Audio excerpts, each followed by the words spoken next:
questão da administração é uma coisa que a gente pode pensar no segundo momento, né? Segunda consulta. Mas, enfim, a gente vai falar sobre esse tema proposto.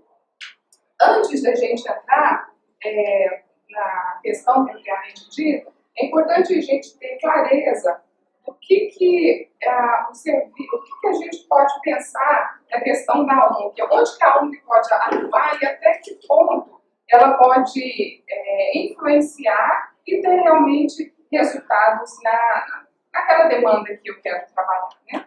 Então, a gente pensa, geralmente, quando a igreja pensa, vamos trabalhar na ação social, qual que é a primeira coisa que a gente pensa? A primeira coisa. Entregar sopa. Levar a cesta básica. Mais. Ensinar os jovens de hoje a fazer bainha, pegar picana, fazer bolo, crochê, cozinhar. Cozinhar, né? Esse trabalho aí já está mais avançado, né? Já andou um pouquinho mais. E, geralmente a gente pensa, pessoal, antes, porém, esse material vai estar disponível para vocês, tá? No site. Também modelo de ata, modelo de estatuto, vou disponibilizar direitinho lá, e outros materiais também, alguns links interessantes, tá? Então, vocês ficarem tranquilos, na qualquer dúvida, depois a gente vai disponibilizar. Então, dona Dorcas, quando a gente está, a senhora falou em ensinar a fazer alguma coisa, já está avançando um pouquinho, né? Geralmente, quando a gente pensa, vamos trabalhar em ação social, é isso que a gente falou, vamos entregar sopa, vamos entregar uma cesta básica, ou então vamos fazer um grande dia de ação social, né? Da igreja. A gente escolhe um bairro distante, um bairro que geralmente a igreja já desenvolveu. A questão da administração é uma coisa que a gente pode pensar no segundo momento, né? Segunda consulta. Mas, enfim, a gente vai falar sobre esse tema proposto. Antes da gente entrar na questão propriamente dita, é importante a gente ter clareza do que a gente pode pensar na questão da ONG, onde que a ONG pode atuar e até que ponto ela pode influenciar e ter realmente resultados naquela demanda que eu quero trabalhar, né? Então, a gente pensa, geralmente, quando a igreja pensa, vamos trabalhar na ação social, qual que é a primeira coisa que a gente pensa? Primeira coisa. Entregar sopa. Levar a cesta básica. Mais. Ensinar os jovens de hoje a fazer bainha, pegar picana, fazer bolo, crochê, cozinhar. Cozinhar, né? Esse trabalho aí já está mais avançado, né? Já andou um pouquinho mais. E, geralmente a gente pensa, pessoal, antes, porém, esse material vai estar disponível para vocês, tá? No site. Também modelo de ata, modelo de estatuto, vou disponibilizar direitinho lá, e outros materiais também, alguns links interessantes, tá? Então, vocês ficarem tranquilos, na qualquer dúvida, depois a gente vai disponibilizar, tá bom? Então, dona Dorcas, quando a gente está, a senhora falou em ensinar a fazer alguma coisa, já está avançando um pouquinho, né? Geralmente, quando a gente pensa, vamos trabalhar em ação social, é isso que a gente falou, vamos entregar sopa, vamos entregar uma cesta básica, ou então vamos fazer um grande dia de ação social, né? Da igreja. Então, a gente escolhe um bairro distante, um bairro que geralmente a igreja já começa a trabalhar. Por exemplo, a igreja tem uma creche, abriga crianças, traz crianças para dentro. Lá eu estou dando ensino, a comida, eu estou trazendo a família, eu estou ensinando aquela família, eu estou desenvolvendo as potencialidades daquela família. Aí eu já estou contribuindo para mudar a realidade. Não só daquela família, mas daquele contexto, daquela comunidade. Então a gente tem que ter clareza disso. O que é ação conjuntural, que é uma ação pontual, um dia de ação social formal, e ações que têm continuidade. E aí são ações estruturantes, né? Muitas igrejas pensam nessa questão de vamos fazer um dia de ação social e tal, Isso vai ajudar a gente a valorizar, vou levar meu filho para valorizar o que ele tem em casa. As pessoas usam isso, falam muito isso, né? Vou levar meu filho para ver o que é fome. Na hora que eu colocar um arroz, um feijão, um bife, uma batata frita, ele não reclamar, né? Ele vai ver o menininho lá que não tem comida. O interesse é pessoal, né? Oi? O interesse é pessoal, não é ajudar o outro. Mas... Eu acho, assim, essa já é uma concepção minha. Eu penso que isso ajuda a reforçar as diferenças. Reforça as diferenças, aumenta o abismo entre um e o outro. A gente está aqui, classe média e tal, lá. Se esse é o objetivo da igreja, eu penso que aí a motivação não está correta. Acho que tem que alinhar essa motivação, né? Buscar uma motivação que seja correta. A motivação de levar uma mudança da realidade daquela comunidade. Então, a gente tem clareza disso. O que é ação conjuntural e o que é ação estruturante, né? As ONGs, as associações, elas tendem a criar estrutura. Antes disso, de tudo, a gente pensa um pouco o que é esse terceiro setor. Que as ONGs, elas estão localizadas dentro desse terceiro setor que foi criado. Nós temos primeiro setor, que é o setor público, governo, né? Segundo setor privado, as empresas, elas estão centradas no lucro, estão criadas claramente com o objetivo de lucro. E o terceiro setor, que são as ONGs, que o grande diferencial do primeiro setor é não ter foco no lucro, organização sem fins lucrativos, e a grande diferença com o primeiro setor, que é o público, é que a ONG, ela não tem, mesmo que ela está fazendo, né, trazendo soluções voltadas para problemas sociais que caberiam ao Estado, ela não tem cunho político. Ela tem um cunho, ela está ligada ao voluntariado. Então, ela se diferencia do setor público, porque ela não tem interesse político, e do segundo setor privado, porque ela não tem interesse do lucro em si. Então, esse terceiro setor ficou comumente chamado de organizações não governamentais. E, na maioria, trabalham questões sociais. Né?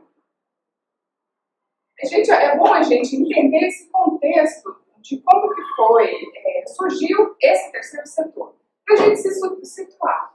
Né? Eu acho que é interessante esse retorno, buscar um pouco da história, para a gente situar e saber entender muito bem o que está acontecendo aqui.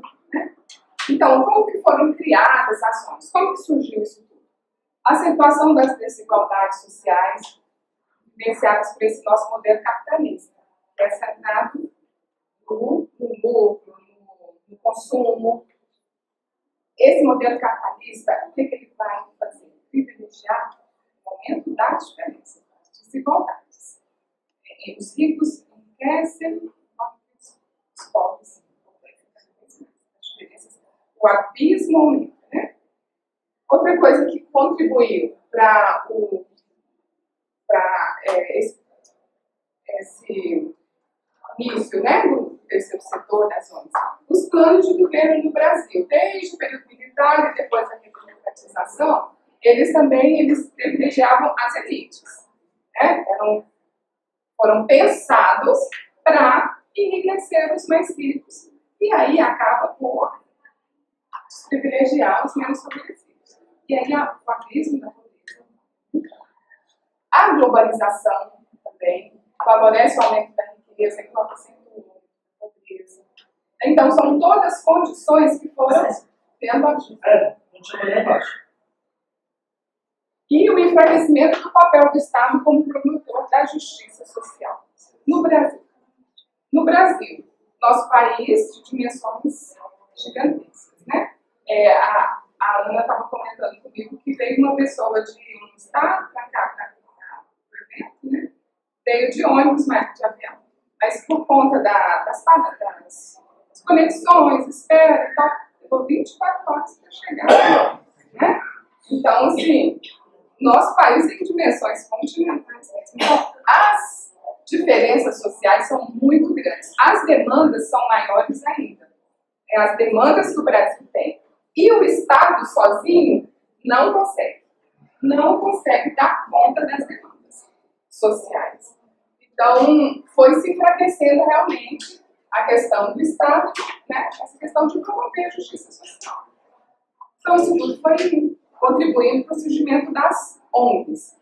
No Brasil, as ONGs começaram a se destacar entre as décadas de 70 e 80, quando, durante o término do período do governo militar, os problemas sociais se tornaram mais evidentes. As primeiras ONGs, elas trabalhavam as questões mais voltadas para direitos humanos e organizações populares de cidadania, em função do que estava acontecendo naquele momento, que era regime militar, né, que acontecia, o Brasil estava vivenciando, então existia muita tortura, os direitos humanos e sociais eram violados a todo momento, né? Então surgiram várias ONGs trabalhando nessa questão. E as duas maiores ONGs que contribuíram muito para que esse termo se tornasse globalizado, né? Que é a Organização Internacional do Trabalho, a OIT, e a Organização das Nações Unidas, a ONU. Então, essas duas grandes ONGs, elas contribuíram para que esse termo e esse conceito se tornasse bem popular, né? Globalizado. As áreas de atuação das ONGs são diversas, né? Mas, educação, meio ambiente, saúde, direitos humanos, comunidade, cultura, amparo à criança, adolescente, a mulher, o voluntariado, a pessoa com deficiência. Nas falas de vocês já disseram outras demandas, né? Pessoas em situação de rua, idosos que vivem em situação de direitos violados, que cada vez mais aumenta, né? Essa questão econômica.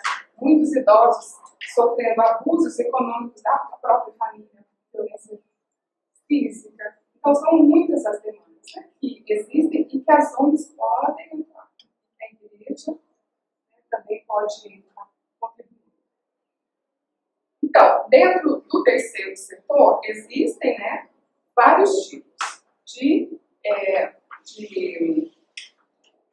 formação, né? Então, a primeira é a associação, que nós vamos dizer. Então, a associação é um conjunto de pessoas dotadas de personalidade jurídica própria, de direito privado, que se unem por uma causa ou objetivos sociais comuns.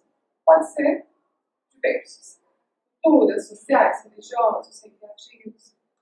Sem intuito de distribuição de lucro. É constituída por meio de uma Assembleia Geral e regida por um estatuto social.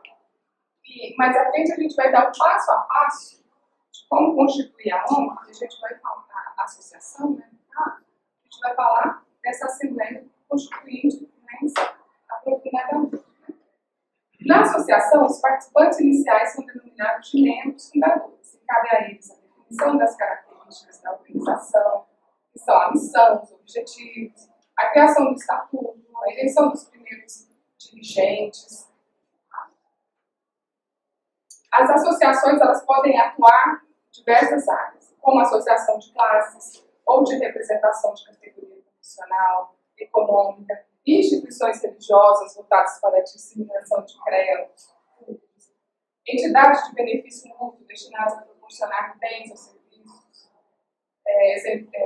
como clubes, centrais de compras, associação de bairros, associações com objetivos sociais que observam o princípio da universalização dos direitos, que são, por exemplo, a promoção da assistência social, promoção de cultura, patrimônio histórico, artístico, promoção da coisa de saúde, de educação, e por aí vai. Tem diversos campos de atuação. O que a gente percebe, assim, pelo menos em Anápolis, que eu tenho percebido, acontece muito que as instituições, as igrejas, elas veem poucas demandas para a igreja atuar.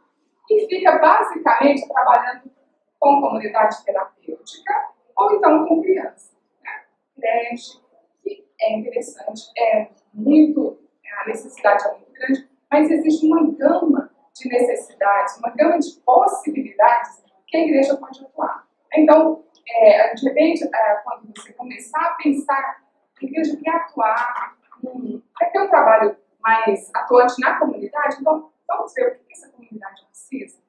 Né? Outro tipo de ONG são as fundações. As fundações, elas se diferem, a diferença dela para uma associação é que ela é criada com base no patrimônio. Então, uma empresa ou um Estado mesmo, ou um partido político, ele pode criar uma fundação com um objetivo específico. Geralmente, a gente vê grandes empresas criando essas fundações. Por exemplo, a Fundação Bradesco, né, uma que é muito conhecida. Então, uma instituição financeira, rica, tem o seu patrimônio já reconhecido, sólido, ela quer atuar na área social. Então, ela cria essa fundação, ela coloca esse patrimônio à disposição para trabalhar nessa área que ela pretende. Né? Então, por exemplo, a Fundação Bradesco, recurso dela. Para a criação da fundação, tem que ter o recurso que é dessa pessoa jurídica. Então, depois ela pode buscar recursos públicos também. Né? Mas aí ela vai criar, ela vai dar o corpo jurídico que ela define. Depois que ela cria, esse patrimônio já não é mais da empresa que doou o patrimônio, já é da instituição, é da fundação. Né? Então, a diferença, basicamente, da fundação para a associação é que ela já nasce de um patrimônio. Lá em Anápolis, nós temos algumas fundações. Tem uma fundação que foi criada, uma empresa não é de transporte, um grande atacadista. E aí eles criaram essa fundação e dão cursos, né, para a comunidade, trabalham essa questão do ensino, qualificação profissional na comunidade. E aí a gente pensa, mas que legal, né, as instituições são tão nobres, né, colocar um dinheiro, o seu patrimônio à disposição, né, cada um tem a sua motivação, não é? Mas a mídia social, a mídia positiva que uma fundação pode agregar, o valor que pode agregar àquela marca é muito grande. Então a gente pode dizer que isso agrega valor e acaba sendo muito bom financeiramente para essa instituição que cria essa fundação. Né? Uma das coisas que ela pode fazer é tudo que ela gasta aí já bater no custo de renda. No lugar de ela pagar no governo, ela investe no próprio meio. No próprio, verdade. Já muitas empresas fazem por causa disso. Os caras são bonzinhos. Em vez de pagar o governo como imposto, eles vão e investem na comunidade, onde ele pode ser empresa para beneficiar a comunidade local. Ganha dividendos com isso, Sim. que a mídia, né, positiva que é levada, né? Então é isso. As fundações, elas são fiscalizadas pelo Ministério Público, pelas curadorias de fundação do Ministério Público. Então, a fundação, quando ela quer se constituir, o estatuto dela, a fiscalização, é tudo feito pelo Ministério Público. A aprovação de contas, ela apresenta contas ao Ministério Público. Então, essa é a diferença também. Tá? E existe as cooperativas. As cooperativas, a diferença básica da cooperativa é que o lucro, a gente, na verdade, não chama de lucro. As sobras que são advindas daquela atividade são distribuídas igualmente para os cooperados. Né? Então, são associação autônoma de pessoas com fim de produzir resultados que serão repartidos pelos sócios. Aí a gente pontua, né, resultados positivos ou negativos. Né? Nota-se que mesmo repartindo as sobras, os resultados obtidos a partir dessa atividade, elas não possuem fins lucrativos, né, para enriquecer, né, para ser distribuído ali entre os cooperados. São consideradas organizações de auxílio mútuo. A gente vê muita cooperativa de reciclagem, de coleta seletiva. Né? E até uma pessoa perguntou se uma igreja pode fazer uma cooperativa. participar ou criar uma cooperativa? Eu acredito que a igreja pode incentivar a associação, a criação de uma cooperativa, pode dar assessoria, que é importante, porque geralmente quando essas pessoas vão se cooperar, por exemplo, pessoas que trabalham num aterro sanitário, e aí, a partir de um trabalho que é feito e tal, aquelas pessoas resolvem criar uma cooperativa.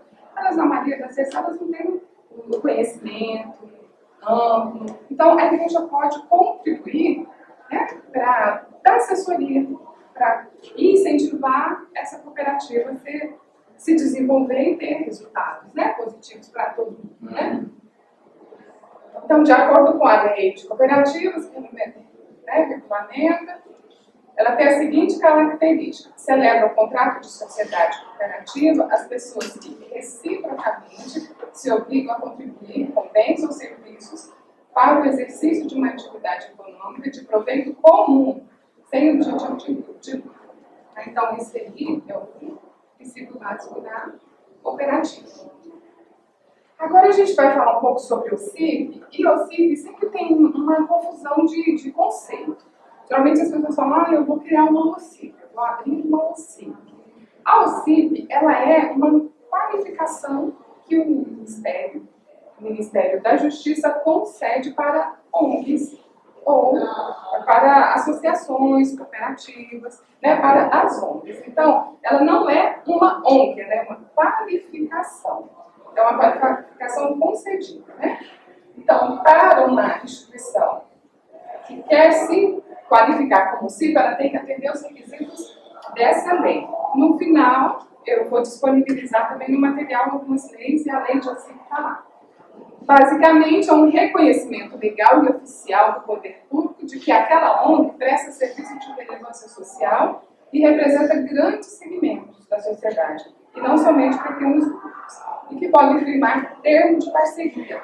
Termo de parceria é um instrumento que foi criado somente para os CIPs. Então, as associações que querem firmar termo de parceria com o governo, ela tem que buscar qualificação junto ao Ministério da Justiça. Primeiro ela se torna uma ONG. Primeiro ela se constitui uma fundação. Uma associação, uma fundação. Depois ela pede a qualificação ao Ministério Público. E essa qualificação... Ao Ministério Público não, ao Ministério da Justiça.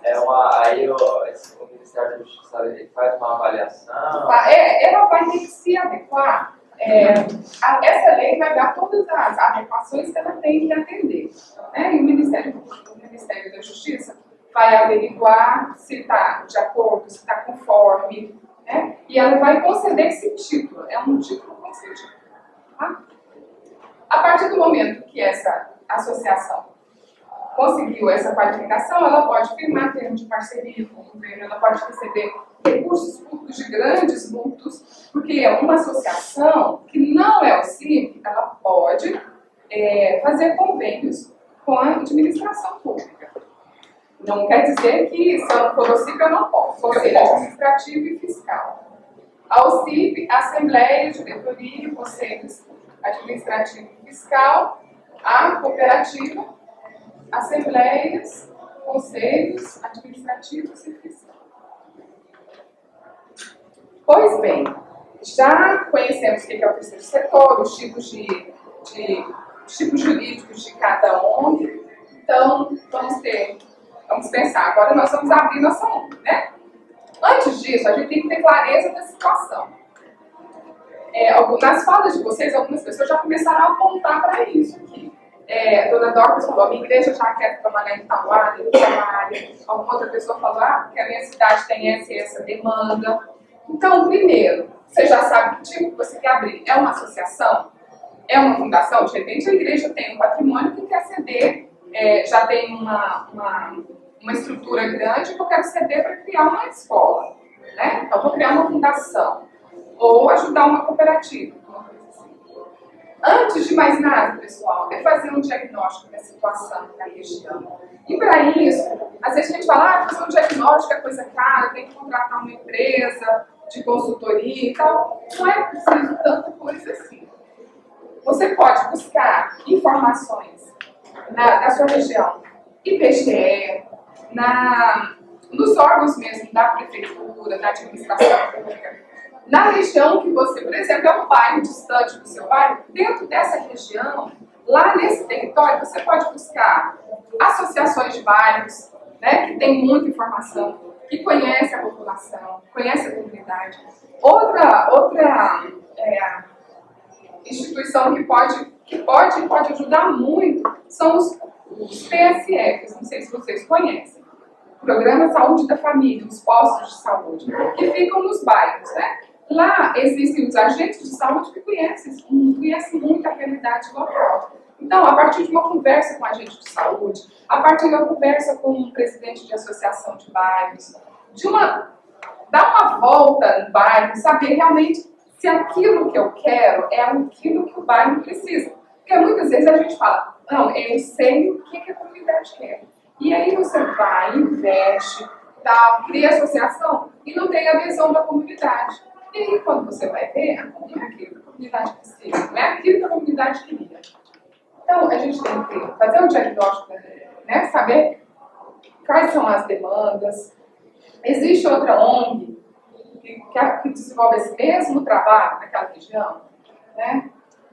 Se não existe, por que não existe? Será que você é a única pessoa que pensou naquilo?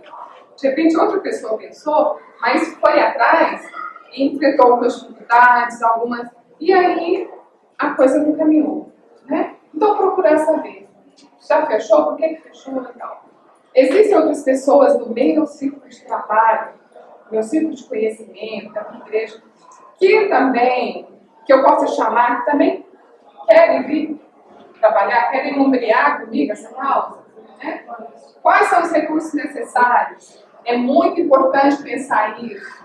Eu tive uma experiência esse ano. A gente está lá em Nápoles criando sendo construído num bairro, um tipo de praça que o Ministério da Cultura que está à frente desse projeto. São praças que já não é só praça de recreação, ela já vem com equipamentos públicos. Aí vem com CRAS, com telecentro comunitário, com vários equipamentos públicos que a população, serviços públicos, né, que a população pode trabalhar.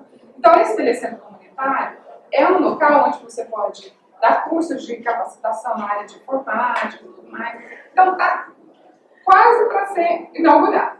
E aí, há pouco tempo, esse ano também, foi criada lá nesse bairro uma associação. Aí eles até mandaram um convite para a gente ir para a inauguração e tal. E aí, quando eu peguei, eu olhei e falei, nossa, o objetivo que eles querem trabalhar na área de qualificação profissional e dar cursos na área de informática. E a gente construindo um equipamento enorme que vai atender toda aquela região. Eles não fizeram um diagnóstico, né? E aí, eles inauguraram. Passou uma semana, eles foram lá buscar um convênio. E aí, eles sentaram, conversaram com o secretário me chamou para estar junto lá na conversa, e eles falaram, não, que nós ganhamos 10 computadores, e aí a gente pensou em abrir uma ONG. E agora a gente precisa de professor. E agora a gente precisa de estrutura, a gente precisa de cadeira, a gente precisa disso, daquilo e do outro. Então, foi criada uma instituição sem fazer nenhum diagnóstico, sem olhar ao redor. Aquela comunidade ia precisar de quê? De um curso de qualificação nessa área? Não. Vai ser inaugurada agora no final do ano, a escola que vai rolar. Então, essa ONG, se eles tivessem pensado um pouco, eles podiam abrir, mas em outra demanda, que com certeza existem outras demandas naquela região. Né? Não era só essa questão da qualificação. Então, fazer esse diagnóstico é muito, muito, muito importante, é primordial. Quais os recursos, né? Outra coisa que acontece muito é falar assim, não, eu vou criar, depois eu vou buscar um convênio, né? E aí a gente já viu. Para buscar convênio, tem que ter trabalho, isso é desenvolvido, de pelo menos 1 ano, 2 anos, dependendo do tudo. Será que eu vou ter condição de sustentar esse trabalho até eu conseguir convênio? Então a gente tem que pensar muito isso, né? O trabalho é viável, é alinhado com a necessidade local. Às vezes você vai falar, eu quero fazer um trabalho de meio ambiente e tal, mas não é porque eu tenho vontade, eu gosto muito, né, disso, mas a região não precisa disso. Então é importante, né? Isso, é isso. De repente, eu posso ser voluntário lá, nessa outra instituição que a prefeitura está lá, né? Já tem uma estrutura, então a igreja pode estar lá sendo voluntário. Então é importante, muito importante ter essa clareza e às vezes até essa humildade, né? De pensar, depois de fazer esse diagnóstico, pensar, não, realmente não é isso que precisava, né? O segundo passo, depois que eu já tenho foco, já sei, já fiz um diagnóstico, é buscar parceiros, é buscar pessoas que também estão no mesmo espírito que eu, que têm a mesma vontade, que querem estar ali junto, né, fazendo aquele trabalho. E aqui, quando a gente fala buscando parceiro, não é um parceiro para buscar recurso, não. São pessoas do meu ciclo de trabalho, são pessoas da igreja. E o primeiro passo nessa parte aqui é convocar uma reunião informal. Aqui a gente não está falando ainda da Assembleia. É uma reunião informal onde você vai colocar esse seu projeto, né? Já começar a pensar sobre a motivação, discutir se realmente existe necessidade. Quem sabe de continuar fazendo o trabalho, mas sem precisar constituir uma pessoa jurídica. Fazer o trabalho ainda de forma informal. Às vezes, você vai também conseguir fazer um trabalho que seja bom, que vai levar resultados, sem toda aquela burocracia. Né? Então, nessa hora é bom discutir isso também. Né? Será que precisa mesmo montar uma associação? Né? Por que a gente busca parceiro? Porque a gente não abre uma ONG sozinho. Uma ONG tem que ser aberta em grupo. Né? E esse grupo vai já começar a discutir, definir a missão, quais os objetivos, já começar a discutir as linhas gerais desse estatuto. Se a gente já começar a pensar, às vezes fala, eu já quero pensar numa qualificação para psico, então esse estatuto já tem que estar atendendo à lei. Né? Nessa hora é importante ter um advogado para orientar, porque a gente tem, de repente tem, tal, ele serve para isso, para as pessoas estarem sabendo, para estar sendo divulgado e para, né, no futuro próximo, ninguém até questionar a criação. Mas criou sem ninguém estar sabendo, isso, eu queria também participar, ninguém não. Então, fazer uma convocação da forma mais ampla possível. Já com data, hora, local e pauta dessa assembleia. Tá? Dessa carta de convite, nesse edital. Todas as pessoas que participarem dessa assembleia serão chamadas de membros fundadores dessa assembleia. Tá? Iniciando a assembleia, é importante compor a mesa dos trabalhos, definir quem vai presidir os atos e quem vai secretariá-lo, quem vai fazer essa ata de constituição. Composta a mesa, o presidente procede à leitura da pauta da Assembleia e inicia as discussões e votação de cada item do Estatuto. Esse Estatuto que já foi anteriormente discutido com esse grupo menor, orientado por um advogado, mas nessa hora é importante que cada item seja apresentado, discutido e colocado em votação. Estatuto aprovado, passa-se para a eleição da primeira diretoria, que pode ser em caráter provisório ou definitivo, dependendo do que foi colocado no estatuto. Tá? Cada membro eleito deverá tomar posse imediata, assinando o termo de posse, com sua qualificação completa, nome, endereço, número de documentos. Esse termo de posse vai fazer parte da ata de constituição. Registrar todos os atos no livro de atas, fazer uma lista de presentes com assinaturas e nomes dos documentos. Essa lista de assinatura pode ser folha anexa, que vai ser citada na ata, ou no próprio livro de atas. Esse livro de atas vai ser aberto no começo da reunião, tá? Já dá prazo termo de abertura do livro de atas da instituição. Definir o nome também é muito importante, né? Então, antes de tudo, definir esse nome da instituição. Por fim, encerra-se os trabalhos da Assembleia de Constituição com a lavratura e assinatura da ata pelo presidente, pelo secretário, pelos dirigentes eleitos e por todos os presentes. Além das assinaturas, é necessária a assinatura de um advogado no estatuto e na ata, que o irmão falou aqui. Depois, ele, quando for buscar o registro do cartório, sem assinatura do advogado, não se faz esse registro. E aí, fazendo o registro da instituição é aquela coisa, né? É registrar a criança. A criança nasceu, tem que fazer um registro de nascimento. Né? Então, o registro de associação, ele é feito em cartório de registro civil de pessoa jurídica. Tá? É interessante que você procure o cartório do seu município, porque a gente sabe que cada órgão tem a sua especificidade. Às vezes, mesmo com a lei dizendo que precisa disso e desse documento, tem alguns que falam, ah, mas aqui a gente tem a cultura de que precisa de mais uma cópia, tá? De algum documento. Então, eu vou procurar com antecedência para saber quais os documentos devem ser apresentados. Tá? Em linhas gerais, são esses os documentos. 2 linhas do Estado Social, do Estado Advogado, 2 linhas da ata da Assembleia Geral de Constituição, do Estado Advogado, com eleição de dirigentes e termos de posse. E o requerimento de registro assinado pelo representante. Esse requerimento de registro também eu vou disponibilizar no site para vocês, tá? Com o registro concluído, a organização já é pessoa jurídica legalmente existente, já passa a existir, né? E aí, a gente pensa, terminou aqui? Não, tem que buscar os outros registros, que são o registro fiscal junto à Receita Federal, que esse registro fiscal vai permitir a inscrição no Cadastro Nacional de Pessoa Jurídica, né, que é o CNPJ. Com esse CNPJ em mãos, eu já posso abrir conta bancária, movimentar, fazer a movimentação bancária. Quanto à regularização trabalhista, a organização, mesmo que não tenha empregado, ela deve apresentar documentos e informações anuais, que é a RAIS, Relação Anual de Informações Sociais, e a Guia do Fundo de Garantia e Informações da Previdência. Esses 2 instrumentos são online, né, feitos nos sites das instituições. Se for contratar empregados, ela deverá, entre outras coisas, registrados no INSS. E o espaço físico da instituição, da associação, ela deve ser regularizada pela prefeitura. Então, esses são outros registros que precisam ser feitos.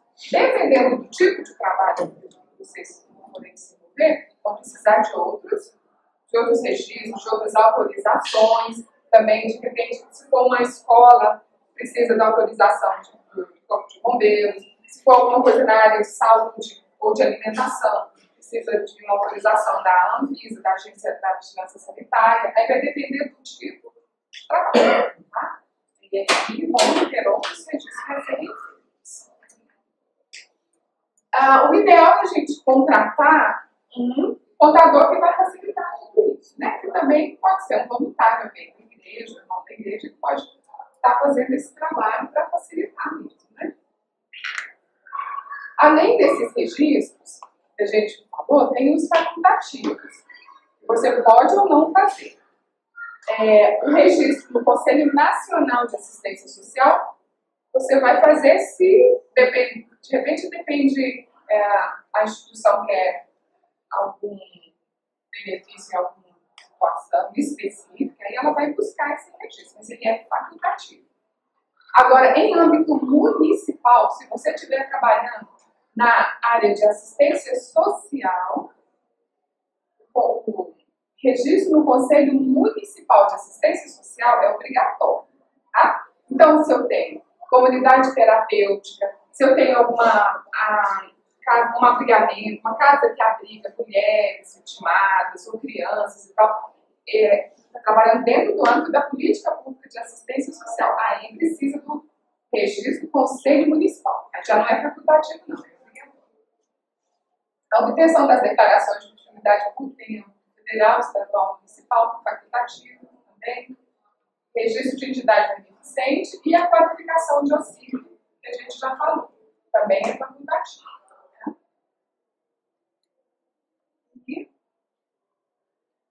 Nenhum desses títulos e registros modifica a forma jurídica da ONG, que continuará a ser uma associação civil ou uma fundação. De qualquer modo, a concessão de um título ou registro normalmente exige que o Estatuto Social contenha algumas disposições específicas, que podem variar de caso a caso. Então, de repente, você fala, eu quero pedir a utilidade pública, né? O registro de utilidade pública. tem que ver, será que o meu estatuto está adequado? Vou precisar fazer a adequação do estatuto. Essa adequação vai ser problemática, vai ter que chamar a assembleia extraordinária e tal. Avaliar se compensa, né? Se compensa fazer uma adequação. Sempre lembrando que vai ter que fazer algum tipo de adequação, certo? Aqui eu coloquei algumas legislações pertinentes para algumas áreas que vocês podem atuar. Que na assistência social, a Lei Orgânica de Assistência Social, quem estiver trabalhando na área tem que atender os requisitos, né, da Lei Orgânica da Assistência Social, entidades e organizações têm assistência social, a associação tem as suas leis de liberdade de associação e o Código Civil, né, a Lei 10.406, que vai dar as linhas gerais. Na área de fundações, todas as leis, as atribuições do Ministério Público, a Lei Orgânica do Ministério Público, Manual de Atuação e Funcionamento dos Membros, Código Civil das Fundações, da OCIP, que a gente já tinha falado, as leis. Lei de licitação, que é muito importante para quem pretende buscar recurso público, é conhecer essa lei. É uma lei muito complexa, muito calhamaço de papel, mas é importante conhecer as linhas gerais. É que a gente tem que trabalhar, eu sempre falo isso, a gente tem que trabalhar de forma, deixar de fazer um trabalho informal, né? A gente tem que buscar cada vez mais profissionalismo dentro do nosso trabalho. Porque às vezes a gente fala, não, a gente está fazendo um trabalho que a igreja está fazendo e tal, e a gente fala, vamos fazendo aí, né? Vamos ver o que dá. Não, a gente tem que buscar fazer cada vez mais de forma mais profissional possível. Porque o nosso público, as pessoas que precisam, né, que estão lá esperando a nossa resposta, elas precisam e merecem o melhor que a gente puder oferecer. Né, o trabalho mais qualificado possível, né, de mais profissionalismo e tudo mais. Então, conhecer essa lei de licitação, a lei de organizações sociais, serviço voluntário, de utilidade pública, tá? São coisas que são importantes para a gente buscar. Coloquei aqui alguns sites interessantes que vocês podem ver. E só deixando esse versículo, que é uma coisa que eu tenho pensado, né? Tem norteado muito do meu trabalho, assim. Não deixe de fazer o bem a quem merece, estando em suas mãos a capacidade de fazer. Provérbios 3, 37. Então, muitas vezes nós pensamos em fazer algo, nós temos até as condições, temos os meios, temos o conhecimento, temos a inteligência, temos a capacidade de buscar recursos, mas a gente fala, será que a gente vai deixar para depois? Né? Vamos deixar para depois e tudo, e as necessidades cada vez mais aumentando. Né? Então, eu acho que é um versículo interessante para a gente deixar, para a gente refletir, né? E pensar que realmente a igreja tem muito o que fazer, muita demanda para atender. A gente conversou no primeiro grupo falando um pouco sobre a teoria da questão da pobreza, né? Só retomando um pouquinho no começo. Que a questão da pobreza, ela é cíclica, ela é um ciclo. A pessoa que nasceu numa família pobre, ela tem tendências de crescer na pobreza, de que o filho dela seja pobre e que a pobreza ela se perpetue naquela família. Que é uma política pública que consegue romper com esse ciclo da pobreza, é a política pública mais eficiente. Né? Então, uma associação pode desenvolver um trabalho que consegue contribuir para romper com esse ciclo da pobreza. Né? Então, de repente, é numa área de educação, ou de repente é na área de direitos violados, alguma coisa nesse sentido. Né? Então, romper com o ciclo da pobreza e da miséria é algo que é muito urgente de se fazer. Né? Então, eu acho que é algo que a gente pode pensar, refletir, olhar para esse versículo e pensar um pouquinho, né, qual que é o que eu posso fazer, qual que é a contribuição que eu, como pessoa, E eu, como igreja, posso deixar para essa comunidade, né? Como eu já disse, as demandas são muitas e não é por falta de oportunidade que a gente pode deixar de fazer, né? E abrir para pergunta, se alguém tiver alguma pergunta para fazer. As fontes primárias, né? Você pode buscar em sites, por exemplo, do IBGE, saber, no IBGE, no site que tem a parte lá, se você procurar lá, tem cidades, assim, cidades, nossa, minha letra está péssima, gente, cidades. É lá no site do IBGE, você pode pegar Todas as cidades? todas. Sim. Todos os mais de 524 municípios do país. E de 5 lá. mil e tal, né? É mesmo, ó, 5 mil. Vamos ver se eu já consigo entrar na internet aqui. Eu acho que não, né? Tá fora. Porque a gente podia mostrar lá o site e como pesquisar. Aqui você pode encontrar muita informação do seu município. Questão de saúde, por idade, analfabetismo, sabe? Tem informações diversas. Sobre até o bairro, você pode conseguir. Isso que eu ia perguntar, por exemplo. Alguns municípios você pode conseguir por bairro. Dentro de casa tem uma favela, um bairro que eu olho assim e falo assim, tá me chamando esse bairro, né? E aí eu fiquei pensando, mas como que eu vou fazer isso? Lá, a mulher, se for bater na porta, ela vai falar a necessidade dela. Claro. E aí o outro vai falar a necessidade, você vai responder. Pesquisa, a gente pode fazer por amostragem, mas aí já é uma coisa um pouco mais complexa, que aí vai demandar de uns cálculos e tal, mas a gente pode fazer por amostragem. Mas tem outro instrumento, que é um instrumento que todo município também tem, que você pode se apropriar dele. Ele, inclusive, ele é um diagnóstico claríssimo, que é justamente para ajudar na formulação de política pública. Ele se chama CAD único. Alguém já ouviu falar? Não, né?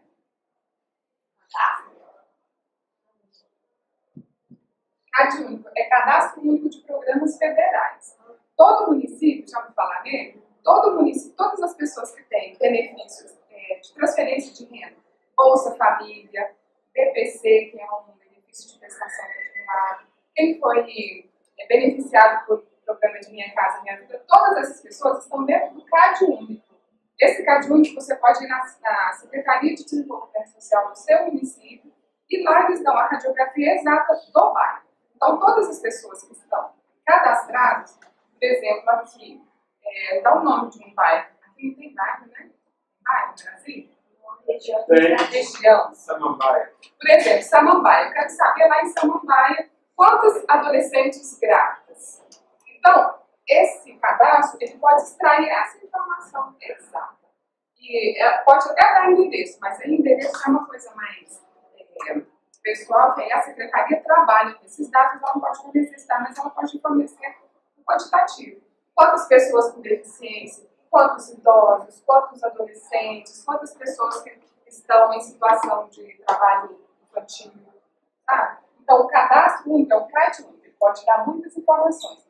Você pode procurar a associação de bairros, que eu falei também, tá? A associação de bairros, geralmente o presidente da associação de bairros conhece a realidade do local.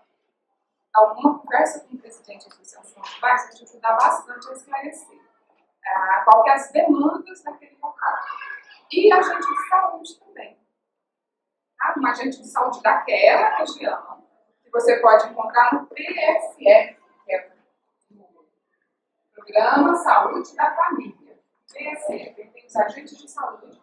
Esses agentes de saúde, eles têm que atender, cada um tem uma região, tem um bairro grande, tem uma região que cada um é responsável daquela região. Então, ele conhece o pessoal, pode ajudar também. E a observação, ir, visitar, conversar com pessoas, grupos de pessoas que são mais suscetíveis a viverem em situação de extrema pobreza. Crianças até 6 anos de idade e idosos, acima de 60 anos, municípios, existem muitos que ainda têm lixão, pessoas que trabalham catando lixo nesses locais. E o governo federal instituiu, através de lei e tal, que a partir do dia 31 de agosto de 2014, não mais vai poder ter pessoas trabalhando nos lixões. Então, são pessoas que vão precisar de políticas públicas específicas, uma atuação muito grande, né? Não só do governo, mas de repente da igreja também. Né? São pessoas que vivem em situação degradante, muito degradante, e às vezes eles até do ponto de vista financeiro, eles não são perfil para programa federal, programa de transferência de renda, porque o ganho que eles têm é muito mais alto do que muitas pessoas que trabalham na carteira assinada. Mas a situação degradante que eles vivem, dentro do, sem nenhuma situação de condição de saúde, comendo do lixo, porque eles não vão só lá e carregam as coisas para vender, eles comem também as coisas ali. E ali eles se prostituem, ali eles usam droga. A situação é muito complicada, muito complexa. Então, a partir do ano que vem, essas pessoas vão estar à mercê das políticas públicas. Então, é mais uma possibilidade de trabalho muito grande. Né? Então, eles descartam ali mesmo porque ela não é interessante para eles vender. Mas a gente teve fazendo, a Secretaria esteve fazendo agora, em setembro eu participei lá, fomos a fazer um recadastramento, que a gente está com um grupo de trabalho para pensar uma retirada pacífica do pessoal, porque já foi tentado, foram tentadas várias formas de saída deles, mas eles retornam, mesmo com tudo fechado, mesmo com guardas, tal, eles retornam, porque eles falam que tem muita riqueza, enquanto tiver riqueza aqui, eu estou aqui. Não importa se eu estou pegando doenças, se eu estou recorrendo riscos e tal. E aí, a gente foi fazendo esse contato, o ganho médio deles é em torno de R$800. Isso. E eles trabalham a hora que eles querem, trabalham a quantidade de tempo que eles querem. Eles falam assim, não, eu não quero ir comigo não, porque se eu arrumar um emprego lá no centro da cidade, eu vou ganhar um salário e eu vou ter que trabalhar o dia todo. Lá em Anápolis nós temos uma cooperativa, a cooperativa não funciona muito bem, porque a coleta seletiva na cidade não funciona muito bem. Então, esses cooperados, eles pegam dos bairros que já estão doando. Então, o ganho médio é de R$600. Agora, o que está lá dentro do chão, aí, a pessoa está procurando que se começar. Aí a gente até foi proibida a entrada de adolescente. Tinha um adolescente, gente, quando a gente chegou e falou para ela, você não vai mais poder entrar, o policiamento vai permitir, pelo menos o adolescente, a menina começou a chorar. Ela, uma menina linda, bem vestida, ela estava maquiada, né? E ela falou assim, mas eu tenho que pagar um consórcio, ela queria comprar uma motinha no final desse ano. Eu tenho que pagar um consórcio, eu pago um consórcio de R$100 por semana. E é uma menina de 17 anos. Onde uma menina de 17 anos consegue ganhar isso? Então, sim. Mas é uma situação degradante. Mas, enfim, é o que você questão. Aquela relação de outros registros, além do CNPJ, você disse que a associação precisa ser registrada na prefeitura. Isso aí é alvará de licença? A estrutura física precisa, né? Mas precisa de alvará de licença da prefeitura para funcionar. Para funcionar, está aberto, né? Está tudo regulamentado. Diante da Parece que agora até igrejas precisam de alvará de licença. A partir do momento que você tem CNPJ, você é passível de toda a fiscalização. CNPJ você tem que ter. Mais alguma pergunta? Então é isso. Espero ter contribuído lá. Tá certo. Então, pessoal, espero ter contribuído, né? Espero ter ajudado, né, com o conhecimento que eu passei aqui. E que Deus abençoe para que vocês possam cada vez mais trabalhar de forma a contribuir para a transformação da comunidade onde vocês estiverem.